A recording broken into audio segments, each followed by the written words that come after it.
ngayon ay dulot at bunga ng pakikipaglaban ng mga kababaihang manggagawa. Ngayong araw, Marso 8, ito po ang ika-4 na araw ng welga ng Nexperia Philippines Incorporated.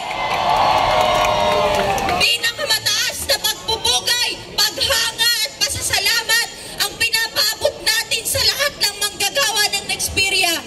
Gusto man po nilang makapunta ngayon, excited po sila sa katotohanan, no? Kung saan po sa Union, kalakhan ay kababaihang manggagawa. Hindi po sila makakarating ngayon dahil sila po ay nakapikit sa loob ng pagawaan at ang iba po ay nakapikit sa labas, sa tindi po, sa harap ng banta, ng dole, ng kapulisan, ng militar, ng mga security po, ng engklabo. Hindi nagpapatinag ang mga manggagawa ng Nexperia Workers Incorporated. Tuloy-tuloy po ang laban.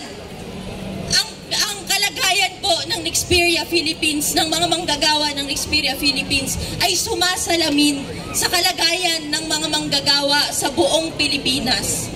Sa Nexperia po, sa isang araw, 7 milyong chips ang nagagawa ng mga manggagawa.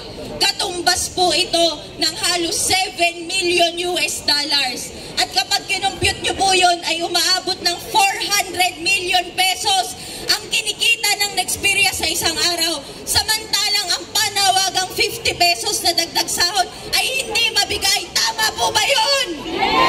Hindi po makatarungan ang manggagawa, ang lumilikha ng yaman ng mundo, pero hindi man lamang tayo makakain ng 3 beses sa isang araw. Hindi man lamang natin mapag-aral yung mga anak natin. Hindi man lang natin matiyak ang paninirahan natin, kalusugan natin. Kaya po ang laban ng Nexperia Workers Union ay magsisilbing inspirasyon sa lahat